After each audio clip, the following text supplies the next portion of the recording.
janela de meio de ano na temporada.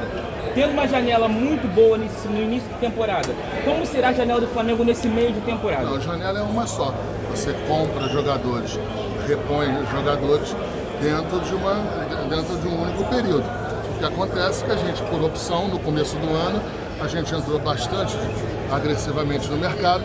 A gente trouxe o De La Cruz, que era um jogador em que a Arábia Saudita e a Europa queria. A gente vinha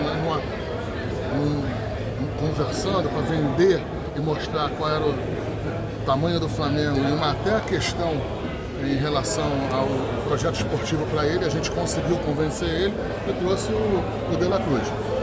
No momento seguinte, a gente foi e trouxe o Vinha, um jogador que era da Roma, da Itália. Depois, no momento seguinte, a gente trouxe o Ortiz, que é um jogador de seleção brasileira. E a gente fez uma composição ali, questões do problema que estava acontecendo no Galo, e a gente foi no mercado e pegou um jogador que vários clubes no Brasil queriam, posso te falar que clubes grandes queriam. A gente conseguiu ir na frente e trazer o Carlinhos.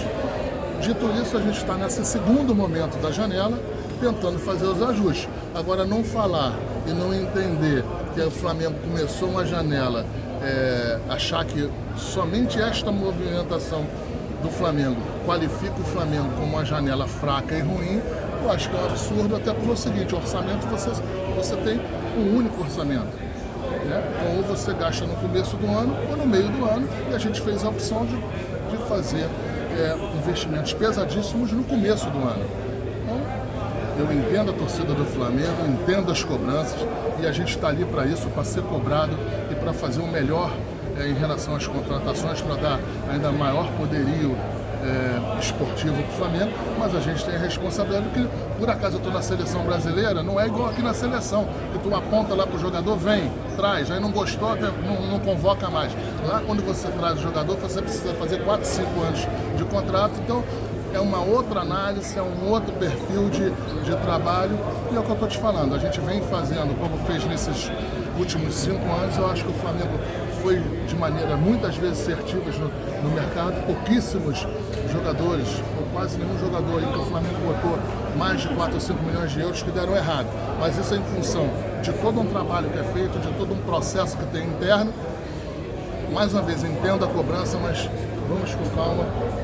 Mas daí a falar que a janela do Flamengo é ruim ou fraca, eu acho que é um absurdo. Uma última pergunta, Marcos. Marcos. Vocês receberam alguma Não notificação? tem nada no Gabigol.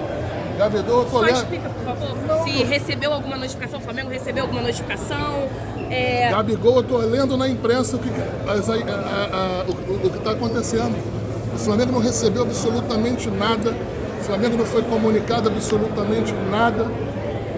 E tem matérias em lugares importantíssimos que estão saindo e que a gente não sabe de nada. Existe interesse em manter o Gabigol após o fim do contrato? Marcos, você viaja para a Europa quando? Para vocês tentarem fechar pessoalmente, como vocês sempre conseguiram, esses reforços que vocês estão tentando? Quando estiver um pouco mais próximo, que a gente se sentir seguro, a gente pega o avião.